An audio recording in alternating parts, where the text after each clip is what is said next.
yeroo darbe wal faana Eclipse IDE fe'annee turre har'ammoo akkamitti Eclipse IDE sanarratti C++ koodii barreessina kan jennu wal faana ilaalla. Kanaaf Eclipse akka kanatti bannee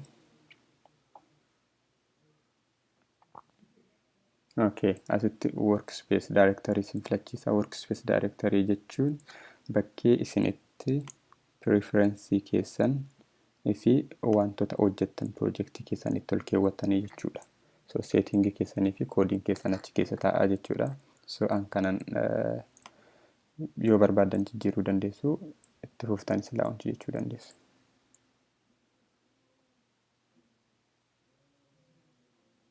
Sana booddee waan kanatu isinii dhufaa.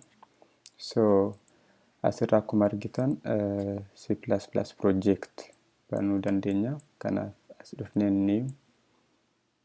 new erga jennee booddee project kan jedhu filanna.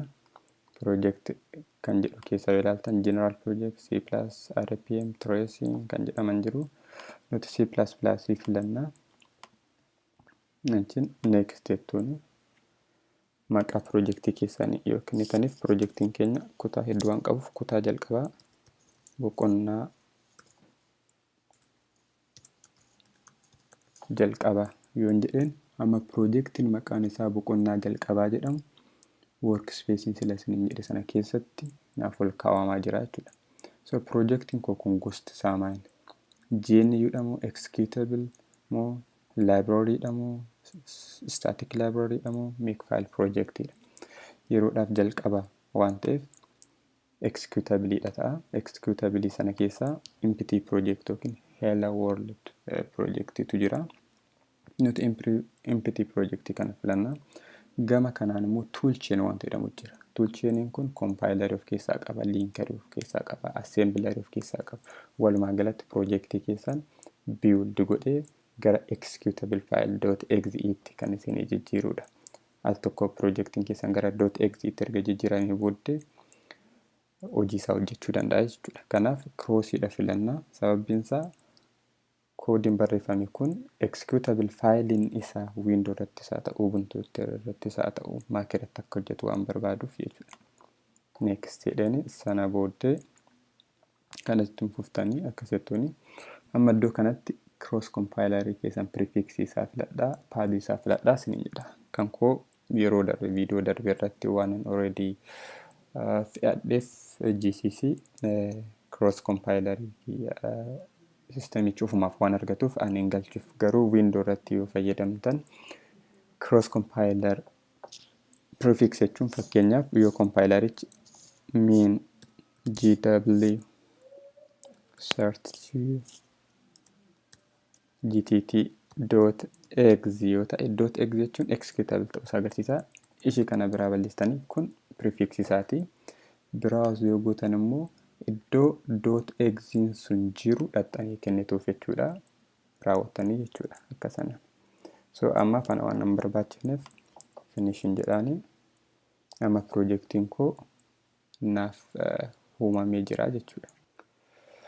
So fuulicha cufnee gara kana dhufnee kunuuti projectiin keenya project explorer kan jedhu jala boqonnaa jalqabaa kan jedhu projectiin uumamee jira jechuudha. So projectii kana irratti yoo as iddoo kana tuqaastan maal of jalaa qaba? Include of jalaa qaba. Isarraan kana fuuma of jalaa qaba. So maal nu barbaachisaa? Koodii keenya folderitti daballu as jalatti dabaluu nu barbaachisaa jechuudha. So projectii kana irratti right click gootanii new jettanii source folder yoo galchitan maqaa folderii keessanii galchaa isiniin jedha. Source jennaani. So finish jettuun jechuudha asitti. Amma source folderii keessan kana keessa dhuftanii C++ source file uummachuu qabdu. Files jechuu dandeessu. Akkana qabu source files jechuu dandeessu. As akkana dhufne maqaa kenninaaf jechuudha. Boqonnaa jalqabaa keessaa kutaa 1ffaa waan ta'eef kutaa 1ffaan jedhaani. Garuu ergan kutaa 1ffaa jedhanii deebi'ee template isaa filachuun qaba. Default C++ source template dha kan filadhu. Garuu ergan filadhee deebi'ee booddee asitti of eeggannoo naaf kennaa jira. Maal jedhaa? File extension qabu naan jedha. So koodii nan barreessu C++ waan ta'eef file extension .cpp ta'uu qaba.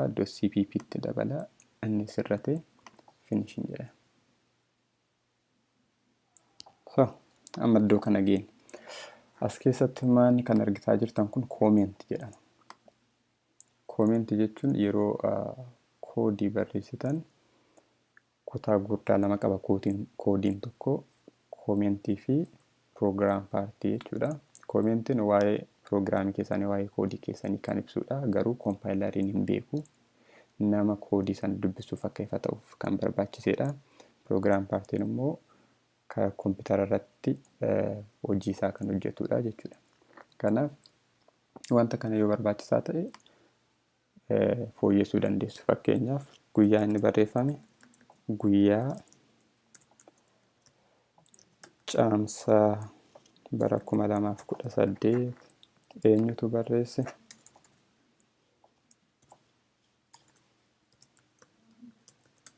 Barreessaan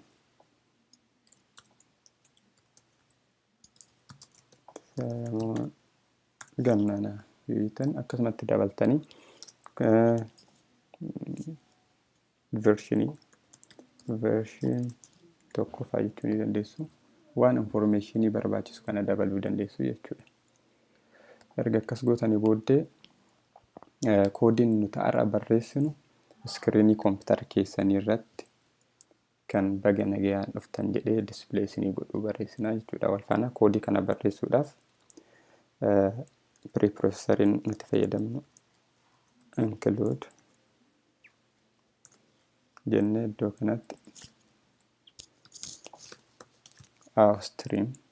So outstream jechuun input output stream jechuudha. Maal jechuudha? Iskiriinii koo irratti output godhi, input immoo keyboard irraa fudhadhu jechuudha. Itti fufnee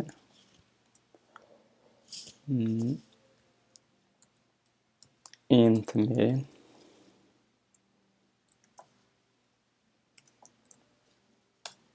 yoo jenneeni kun int mainiin kun main functionii keenya as keessatti std cout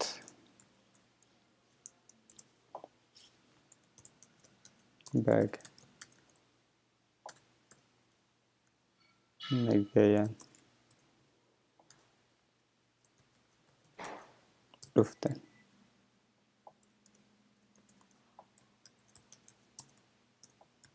anaa dhufu mallattoo raajeffannoo goone achiin itti fufnee return 0 jennaa jechuudha. Amma koodiin kun hin dhumanne koodii kana guutuu gochuudhaaf wal faana sarara 8ffaa irraa eegalee amma sarara 15ffootti deemnaa jechuudha.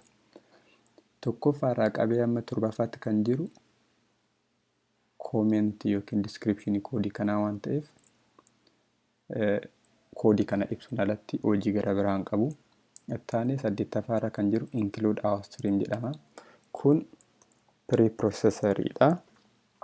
Of keessaa outstreamiin kun waan keyboard irraa fudhannu dabalatee waan screen irratti dabarsuudhaaf ta'u kan nu gargaarudha jechuudha. Kanaaf wanti kun maaliif gale yoo jettan screen keessan irratti way display gochuudhaaf way mul'isuudhaaf waan kan barbaachisudha jechuudha. So screen irratti odeeffannoo mul'isuuf yookiin keyboardii irraa galfata fudhachuuf wanti kun nu barbaachisaa jechuudha yeroo hundumaa. Amma asitti kan inni dabale kun maalini? Ishiin iddoo kana jirtu koomentii erga taate ishiin kun immoo maalini? Ishiin kunis koomentiidha. Koomentiin ishiin kun sarara baay'ee yeroo qabdan kan akka kanaa fayyadamtu. Sarara tokko irratti qofa koomentii gochuu barbaaddan immoo kana fayyadamtu jechuudha. Fakkeenyaaf itti aanee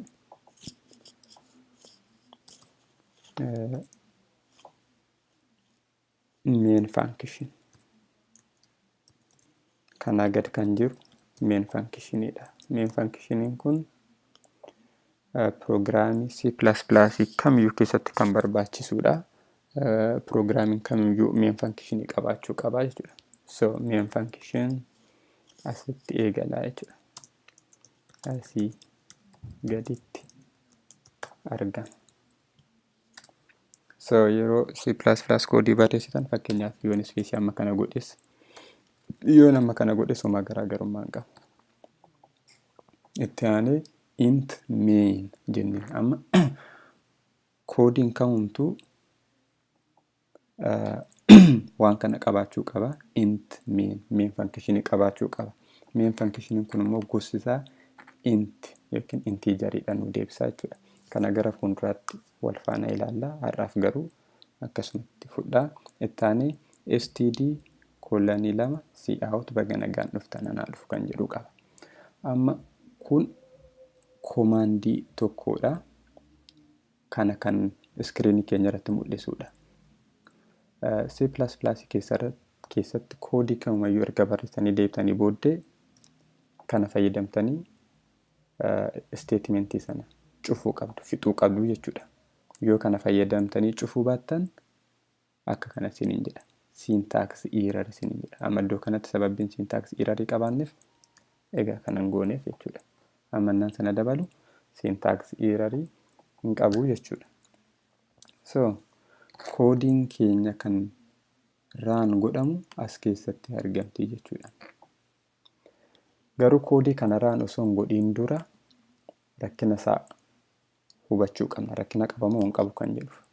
Yeroo baay'ee Eclipse yoo fudhattan yoo rakkinni koodii keessan keessa jiraate rakkinnumti abbaa fi eeyyuu haa ta'u waan akka kanaa isiniif dhiyeessa. Gaafii mallattoo gaafiitiin fakkeessee akka silaatti isinii dhiyeessa fakkeenyaaf. Mallattoo gaafii qaba. Kan jechuun sarara kanarra rakkina jira jechuudha. Rakkinni isaa maanni? Syntax error. So syntax error jechuun iddoo kanatti egaa ishii kan hangalchineef semikolanii kan egaa hangalchineef syntax error nutti fida. Iddoo kana immoo dhufni yoo ilaalle symbol cout could not be resolved jedha. So syntax error miti jechuudha. Wanti kun natti hin beekamu jedha. Wanti std:2 jedhamtu kun yookiin immoo standard output stream objectiin cout jedhamtu kun natti hin beekamtu jedha. Wanti kun akka beekamuuf wanti kun jiraachuu barbaachisaadha. So wanti kun jiramoo hin jiru kan jedhu immoo eessaa ilaallannaa piroojeektii keenya keessa deemneetu include kana keessa jira jechuudha. Include kana keessa kan nuti fayyadamnu kun jira jechuudha. Amma yoo koodii nan barreesse kun wanti kun natti beekamaa hin jiru yoo jedhe koodiin kiyya piroojeektiin koo kun waan kana of keessaa qabaachaatii hin jiru jechuudha. Kanaaf maal goonaa? Piroojeektichi irratti right click goonaa achiin propertii isaa deemnee ilaallaa jechuudha. Propertii isaa keessa yeroo deemnee ilaallu wantoota kanatti jira. C++ general jala yoo seentan achi keessa deemtanii paths and symbols kan jedhu yoo ilaaltan amma path and symbolii kana keessa include si qabna, symbolii qabna, waan hedduu qabna. As keessaa amma kana yoo ilaaltan GNU C++ yoo fudhattan koodii nuti barreessaa jirru isa waan ta'eef of jalaa homaa daayirektarii kamiyyuu hin qabu. Kanaaf maal goona? Daayirektarii daballaafi jechuudha. Daayirektarii nuti daballuuf eessatti argama? Boqonnaa jalqabaa piroojeektarii jedhamu keessatti argama. Kanaaf workspace keessa jira moo piroojeektichi sun? Workspace irratti kilik goonee kun boqonnaa jalqabaa piroojeektii jedhamu qabna. Kana irratti kilik goonee okay jennee fudhannaa. Okay jennaan apply and close. Okay, amma maanni asitti immoo wayi nu akeekkachiisaa jira. Jijjiirama wayii uumteerta, garuu jijjiiramni ati uumte sun amma rebuild gootutti indeksii kee irratti mul'atu jedha. Okay, rakkina hin qabu. Haa ta'u. Akkas goonee jechuudha. Kanaaf kan akkam goonee save erga goonee booddee amma ishiin kun yoon baddii gaafa nuti pirojektii kana build goonuu baddii jechuudha. Amma pirojektii keenya build gochuu jechuun koodiin kun erga barreeffamee ka'ee gara koodii kompiitarri raan godhutti gara .exe faayiliitti fi wantoota isaa barbaachisanitti jijjiiramuu qaba. Kanaaf build godhama jechuudha.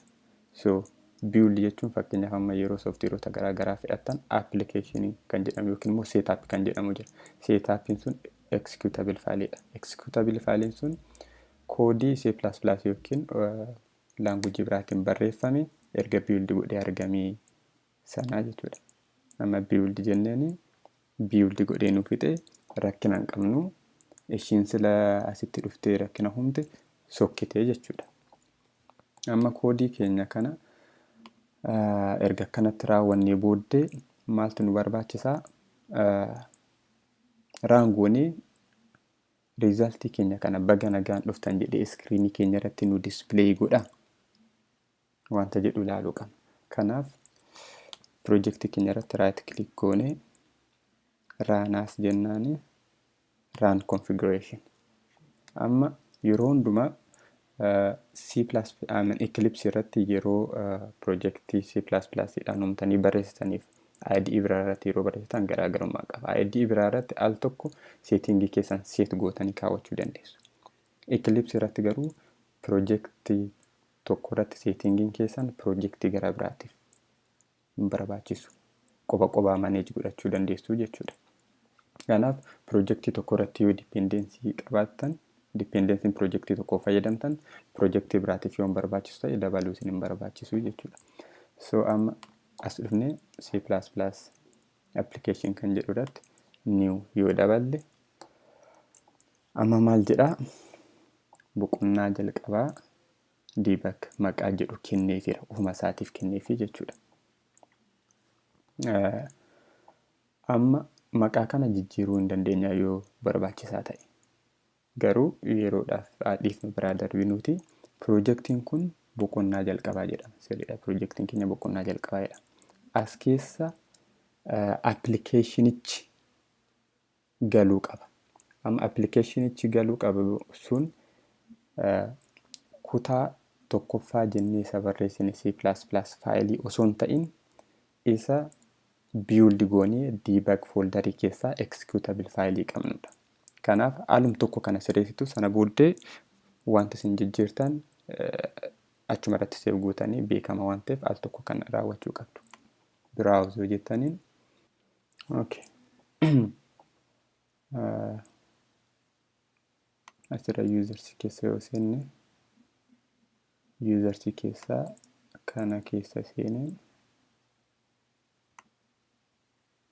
achiin Eclipse workspace koo keessa deemeen boqonnaa jalqabaa amma source faayilii keessa isa jiru isa kana osoo hin ta'in debug keessa isa jiru isa kana fudhan .exe faayilii isa kana jechuudha.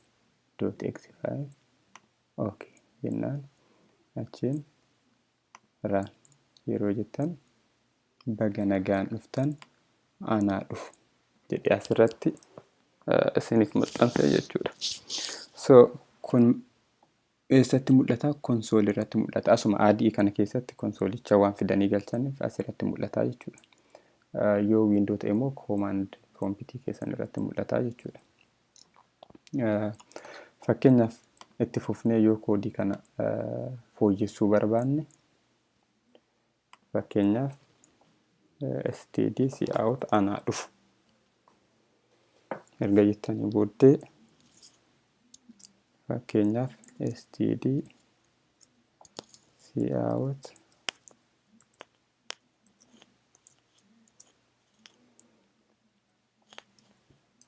daandiin akkam ture jettanii galchitu. Erga kana galchitanii booddee seemikolanii galchuun irraanfatina.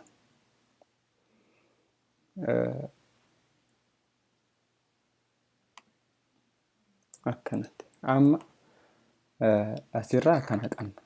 Baga nagayaan dhuftan anaa dhufu kan jedhu. Itti aanee immoo daandiin akkam ture kan jedhu qabna. Mee deemnee kana seevaa goonu. Erga seef goonee booddee yoo kana raan goone baga nagayaan dhuftan anaa dhufu jedhee ittuma fufeetu isinitti agarsiisa. Sababni inni ta'uufitu jira.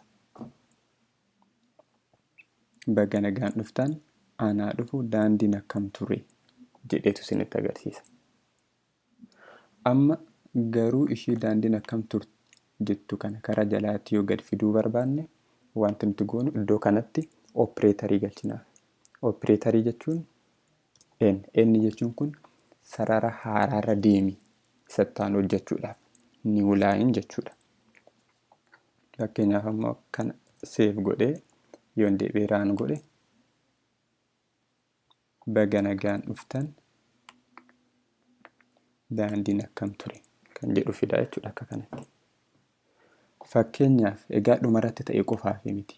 Iddoo kanarratti osoon kana galchee amma kana akka wanni itti miti kan ilaalu. Akka barreeffama keessatti dhufuutti miti kan ilaalu. Akka opereetariitti ilaala. Maal godhaa? Baga nagayaan dhuftan iddoo kanatti immoo anaa dhufu sadaffaa irratti immoo daandiin akkam ture kan jedhu galchaa jechuudha. Yeroo hundumaa seef gochuun irraanfatina. Baga nagayaan dhuftan anaa dhufu daandiin akkam ture kan jedhu godhaa. Fakkeenyaaf iddoo kanarratti osoo ispeesii amma kana galchine maal ta'a? Tokko qofa galchine yaa ilaallu. Seef goone achi siqxee jechuudha. Yoo lama galchitan